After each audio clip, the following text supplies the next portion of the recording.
사도행전 12장 1절부터 12절 말씀으로 고난과 역경이 찾아올 때 우리는 무엇을 할 수 있을까요? 고난과 역경이 찾아올 때 우리는 무엇을 할 수 있을까요? 라는 제목으로 하나님 말씀 증거하겠습니다. 인생이란 참 쉽지 않은 길인 것 같습니다. 좌절의 늪에서 헤어나오면 실패의 낭떠러지에 빠지게 됩니다. 거기서 구출하면 아픔의 골짜기가 나타나고 다시 그 골짜기를 지나면 위기의 웅덩이에 떨어집니다. 겨우 견뎌 나왔다 싶으면 고독의 성에 갇히게 되고 그것을 빠져나오게 되면 다시 의심이 계속되기 이르게 됩니다. 그게 다가 아닙니다. 그 계곡이 어렵사리 통과했다가 깊으면 절방의 수렁에 빠지게 되고 그것을 벗어난다 싶으면 슬픔의 강을 만나게 됩니다.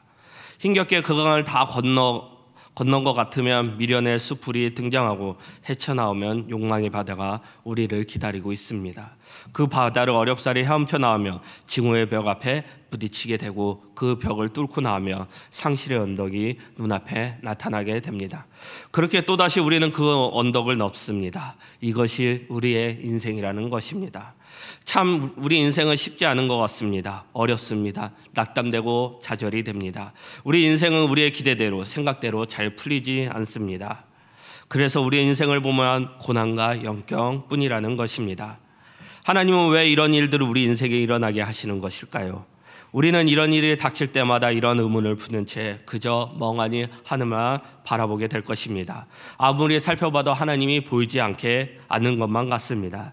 그 순간만큼은 하나님이 그저 원망스러울 뿐입니다. 아니 하나님이 과연 살아계시는가 하는 의심마저 들 정도입니다. 이런 일들이 초대교회에도 똑같이 상황이 일어났습니다. 고난과 역경이 닥쳤다는 것입니다.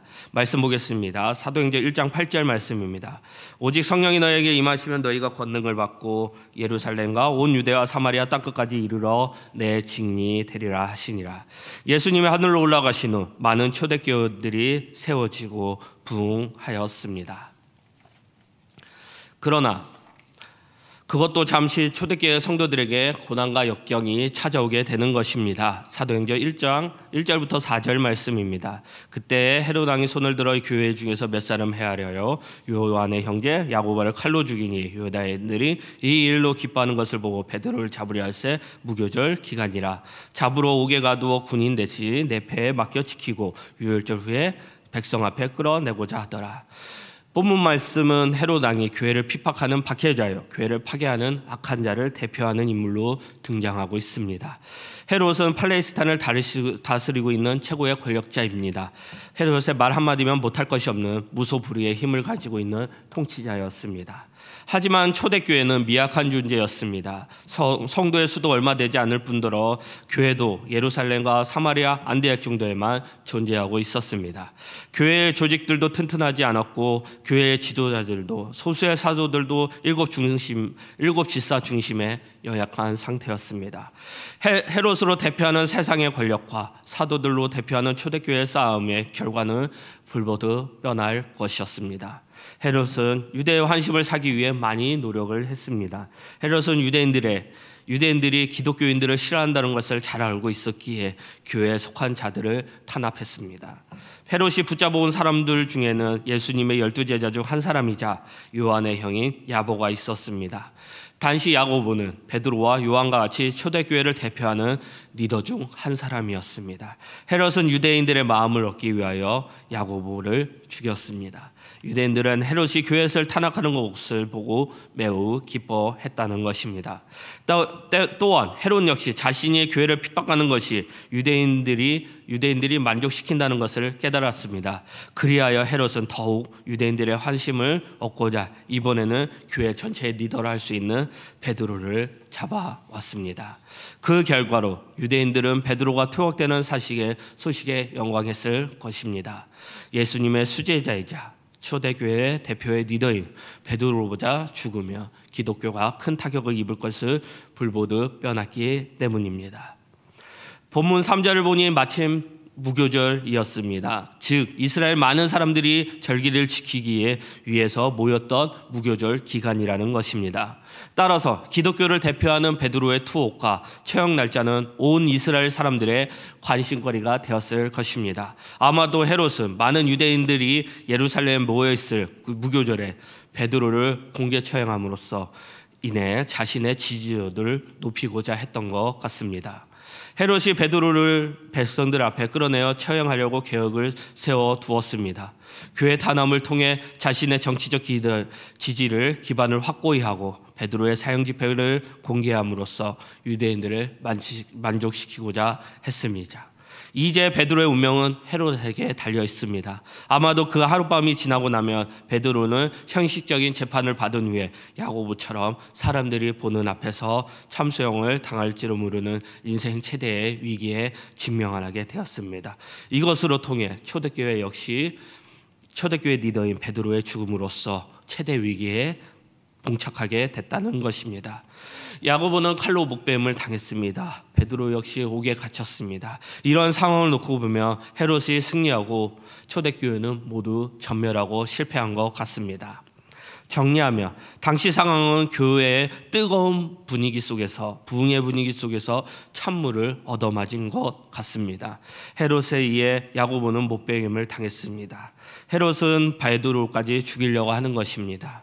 초대교회 그리고 사도 베드로에게 피할 수 없는 고난과 역경이 찾아오게 된 것입니다. 고난과 역경이 찾아올 때 우리는 무엇을 할 수 있을까요? 우리는 이미 다 알고 있습니다. 그런데 그렇게 살아가지 못하고 있는 것일 뿐입니다. 그러나 이 시간 다시금 하나님의 말씀을 확인하며 다시 말씀대로 살기를 다짐하시기 바랍니다. 오늘 성경 말씀을 통해 역경이 찾아올 때, 고난과 역경이 찾아올 때 우리는 무엇을 해야 하는지 찾아보겠습니다. 첫 번째는 간절히 기도해야 한다는 것입니다. 고난과 역경을 우리에게 허락하신 것은 하나님이십니다. 야고보의 순교는 예수님을 맞이하게 할 것입니다. 그리고 야고보는 승리의 면류관을 받을 것입니다. 그리고 베드로 마찬가지입니다. 베드로 역시 하나님께서 함께 하고 계실 것입니다. 5절 말씀입니다. 이에 베드로는 옥에 갇혔고 교회는 그를 위하여 간절히 하나님께 기도하더라. 교회는 그를 위하여 간절히 하나님께 기도하더라. 초대교회들 성도들은 무엇을 했습니까? 고난과 역경이 찾아올 때 무엇을 해야 합니까? 간절히 하나님께 기도해야 한다는 것입니다. 베드로가 처형되기 전날 밤이었습니다. 예루살렘 교회 성도들은 한 마음으로 그를 위해, 베드로를 위해 하나님께 간절히 기도하고 있는 것입니다. 이미 교회의 리더는 야고보가 처형당해 죽었습니다. 초대교회 교인들에게는 슬픔이었고 좌절이었습니다. 따라서 베드로 역시 처형될 수 있다는 가능성이 상당히 높은 상황이었고 교회의 위기였습니다. 교회의 핵심인 지도자인 베드로가 죽는다는 것은 교회의 큰 위기로 이어질 수 있습니다. 그러나 이 고난과 역경 앞에서 교회는 더욱 단결되었습니다. 베드로가 죽으며 그 다음은 바로 초대교회 성도들이 잡혀갈 것이었습니다.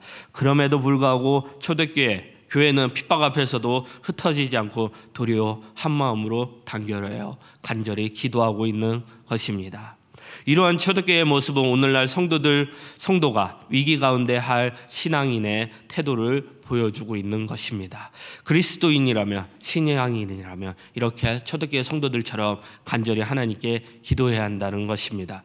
고난과 역경 중에 성도의 본분은 기도하는 것입니다. 고난과 역경일 때 기도의 줄을 놓치지 말아야 한다는 것입니다. 우리의 힘으로 해결할 수 없는 문제가 앞에 있을수록 하나님의 은혜가, 하나님의 역사가 함께하도록 우리는 기도해야 한다는 것입니다.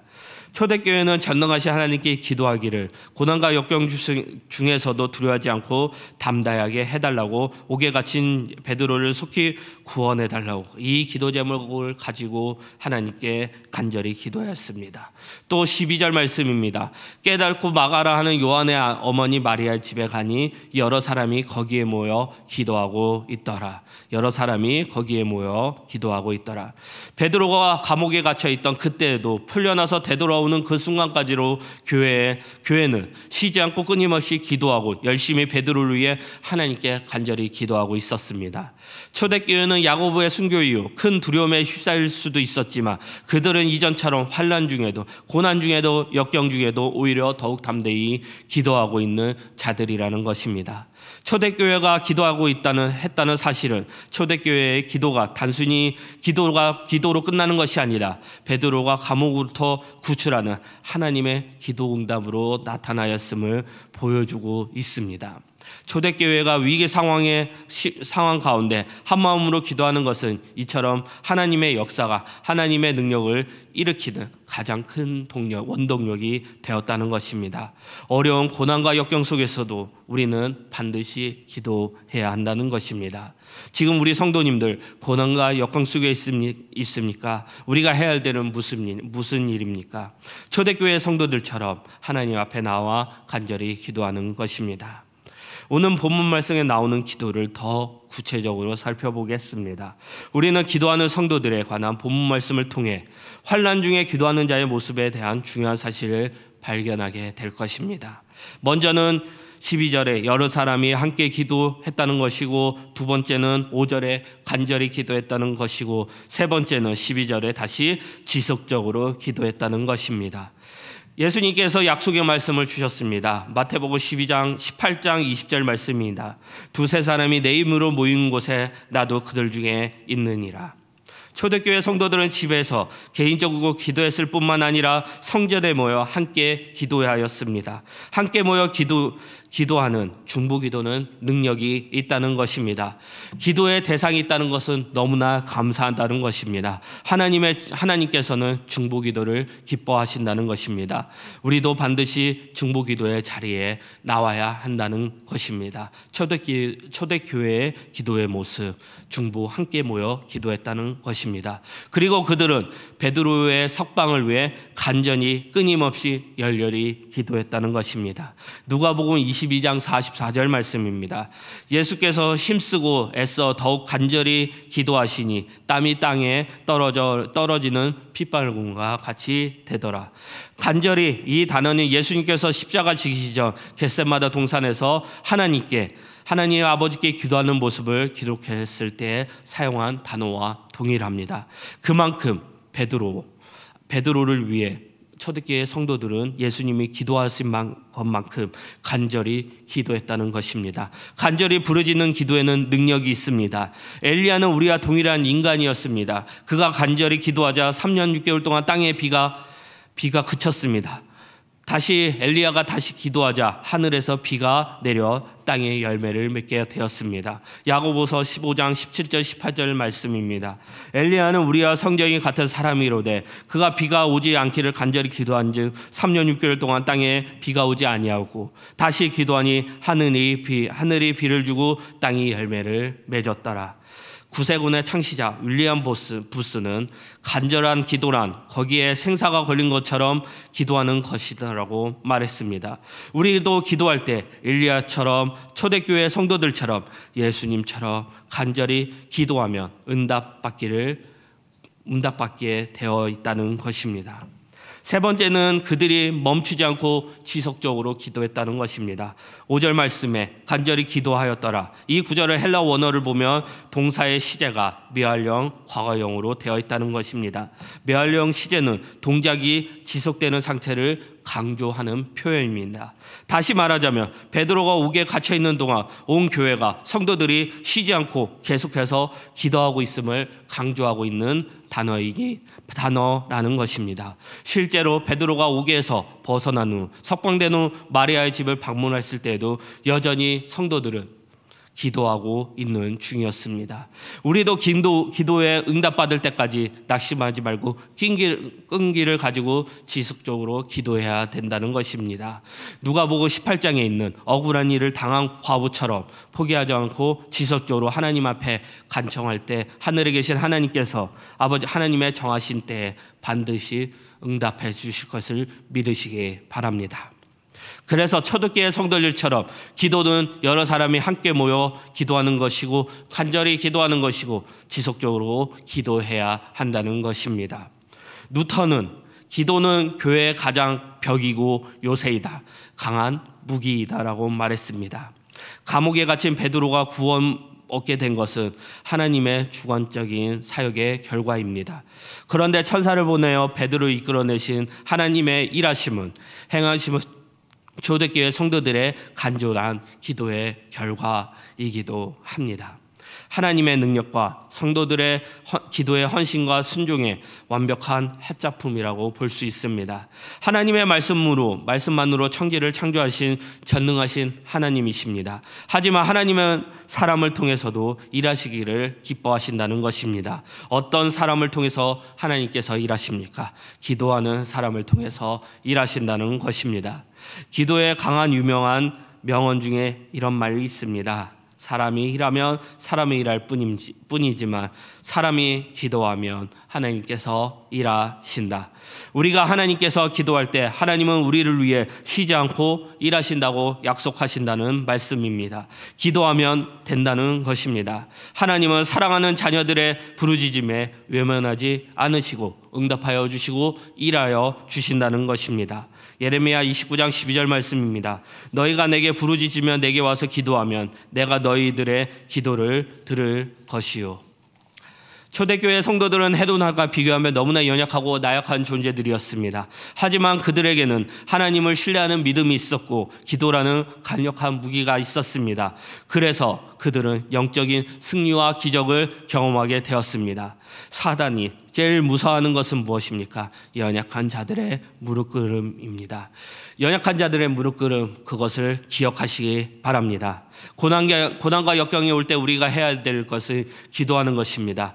그래서 초대교회 성도들처럼 우리는 기도는 함께 모여 기도하는 것이고 간절히 기도하는 것이고 지속적으로 기도해야 한다는 것입니다. 두 번째, 고난과 역경이 올 때 우리가 해야 할 일은 하나님의 인도하심을 따라야 한다는 것입니다. 6절부터 10절 말씀입니다. 헤롯이 잡아내려고 하는 그 전날 밤에 베드로가 그 두 군임 틈에서 두 쇠사슬을 메어 누워 자는데 파수꾼들이 문 밖에서 목을 지키더니 호련히 주의 사자가 나타나며 옥중에 광채가 빛나면 또 베드로의 옆구리를 쳐 깨워 이르되 급히 일어나라 하니 쇠사슬이 그 손에서 벗어지더라. 천사가 이르되 띠를 뜨고 신을 신으라 하거늘 베드로가 그대로 하니 천사가 또 이르되 겉옷을 입고 따라온다 한데 베드로가 나와서 따라갈새 천사가 하는 것이 생시인 줄 알지 못하고 환상을 보는가 하니라. 이에 첫째와 둘째 파수를 지나 시내를 통한 세물을 이르니 문이 저절로 열리는지라. 나와서 한 거리를 지나매 천사가 곧 떠나더라. 하나님은 주의 사자 즉 천사를 보내어 베드로를 구원하셨습니다. 하나님을 위해 살도록 베드로를 구원하신 것입니다. 베드로가 감옥에 있다가 밖으로 나오는 과정은 적극적으로 일하시는 분은 바로 하나님이시라는 것을 볼 수 있습니다. 천사가 베드로에게 허리를 메고 신을 신으라 하고 말하자 베드로는 그렇게 했습니다. 천사가 다시 겉옷을 입고 나를 따라오니라 말했습니다. 베드로는 천사를 따라 감옥에 나오면서도 도대체 천사는 일이 꿈인지 생시인지 알 수 없었습니다. 그저 환상만 보는 것 같았습니다. 천사와 베드로는 첫 번째 경비병들과 두 번째 경비병들을 지나서 성으로 통하는 철문에 이르렀습니다. 그 문이 저절로 열려 그들은 바깥으로 나아갔습니다. 거리를 하나 지나자 갑자기 천사가 떠나갔습니다. 천사의 말을 따르는 베드로의 모습을 우리는 보게 될 것입니다. 여기서 하나님의 일하심, 하나님의 말씀의 일하심을 보게 되는 것입니다. 하나님의 인도하심을 보게 되는 것입니다. 참 친절한 하나님을 보게 되는 것입니다. 그 하나님이 우리에게도 말씀하십니다. 우리도 하나님의 인도하심을 따르라는 것입니다. 11절 말씀입니다. 이에 베드로가 정신이 들어 이르되 내가 이제야 참으로 주께서 그의 천사를 보내어 나의 헤롯의 손과 유대의 모든 백성의 모든 기대에서 벗어나게 하신 줄을 알겠노라 하여 그제야 비로소 베드로는 정신이 들어 이제야 분명히 알았습니다. 하나님께서 천사를 보내 헤롯의 소나기와 유대의 사람들의 모든 기대에서 나를 구원해 주셨다고 고백하고 있는 것입니다. 베드로는 하나님의 인도하심을 따랐습니다. 그리고 순종했습니다. 그렇기 때문에 베드로는 하나님의 구원의 역사를 확인하였고 직접 체험하게 된 것입니다. 우리도 마찬가지입니다. 하나님의 인도하심을 따라가게 된다면 우리도 베드로처럼 우리 하나님의 역사를 체험하게 될 것입니다. 시편 35절 말씀입니다. 내 길을 여호와께 맡기라. 그를 의지하며 그가 이루시고, 내 길이란 인생의 전체 여정뿐 아니라 삶의 계획, 목표 그리고 방법을 모두 포함하는 것입니다. 그리고 맡기라라는 히브리어는 해석을 보면 돌을 굴려 버리다라는 뜻을 가지고 있습니다. 자신의 존재를 언덕에서 돌을 굴리듯 하나님께 전적으로 맡기라는 것입니다. 물론 이것이 수동적으로 살라는 의미는 아닙니다. 우리의 인생을 선하신 뜻에 하나님의 뜻에 따라 가장 좋은 곳으로 인도하실 하나님께 맡기며 전적으로 신뢰하라는 말입니다. 하나님의 말씀에 온전히 순종하라는 뜻입니다. 삶의 무기력해지면 아무것도 하지 않고 누구와도 만나지 않는 위험의 상황에 빠질 수도 있습니다. 그때는 마음을 잡으려 해도 이미 몸이 마음을 들지 않는 상태일 것입니다. 몸과 마음의 상태가 지쳤고 정지된 상태일 것입니다. 이와 같은 상황이 다윗도 있었습니다. 다윗은 아마 이 상황에서 아무것도 하기 싫었을 것입니다. 특히 사람들마저도 자신을 위협하는 상황 속에서도 밖에 나가는 것이 두려웠을지 모릅니다. 다윗은 하나님께 기도했고 인간적으로 도저히 평정을 찾을 수 없는 상황에서도 하나님께 기도하였습니다. 그리고 하나님을 찾았습니다. 하나님부터 자신의 비롯한 공동체가 살 길에 대한 방향을 기도함으로써 하나님께서 알려주셨습니다. 하나님 앞에서 회복된 다윗은 위기를 모면할 수 있는 구체적이고 최선의 계획을 내려놓았습니다. 박으로 시그랏을 공격했던 아멜렉 사람들을 추격하고자 하는 것이었습니다. 위험 속에서도, 두려움 속에서도, 죽음의 상황 속에서도 다윗은 하나님을 찾았고 기도했고 하나님께 구체적인 방법을 알려달라고 했습니다. 사무엘상 30장 7절부터 8절 말씀입니다. 다윗이 아히멜렉의 아들 제사장 아비아달에게 이르되 원하건대 에봇을 나에게 가져오라. 아비아달이 에봇을 다윗에게로 가져가매 다윗이 여호와께 묻자와 이르되 내가 이 군대를 추격하면 따라잡겠나이까 하니 여호와께서 그에게 대답하시되 그를 쫓아가라. 내가 반드시 따라잡고 도로 찾으리라. 여호와께서 다윗에게 대답했습니다. 그를 쫓아가라. 내가 반드시 따라잡고 도로 찾으니라. 이렇게 다윗을 둘러싸 모든 것이 무너졌으나 다윗은 하나님께 주시는 힘과 능력으로 강하게 세워졌습니다. 그동안 무더워졌던 믿음, 하나님께 관계가 회복되었다는 것입니다. 들리지 같았던 하나님의 말씀이 들리기 시작했고 용기 있게 다윗은 순종했습니다. 하나님께 묻고 확인하여 실행한 결과 기대하지 못한 일이 벌어졌습니다. 이렇게 하나님께서 허락하신 대로 나아가면 놀라운 일이 생긴다는 것입니다. 하나님의 특히 자신의 계획대로만 움직이면 늘 불안하고 초조하기 그지없을 것입니다. 그러나 하나님께서 허락하시고 인도하신 대로 진행하며 결과는 하나님께 맡긴 채 우리는 담대히 나아갈 수 있습니다. 그러므로 위기의 상황일수록 하나님의 뜻을 수시로 묻고 진행해 나아가야 합니다. 우리도 마찬가지입니다. 하나님께 묻고 진행하시기 바랍니다. 하나님께서 우리의 길을 인도하실 것이고 우리가 인도하신 대로 살면 이 땅 가운데 담대히 살아갈 수 있을 것입니다. 송경민 목사의 가장 좋은 것을 주시는 하나님이라는 찬양의 가사입니다.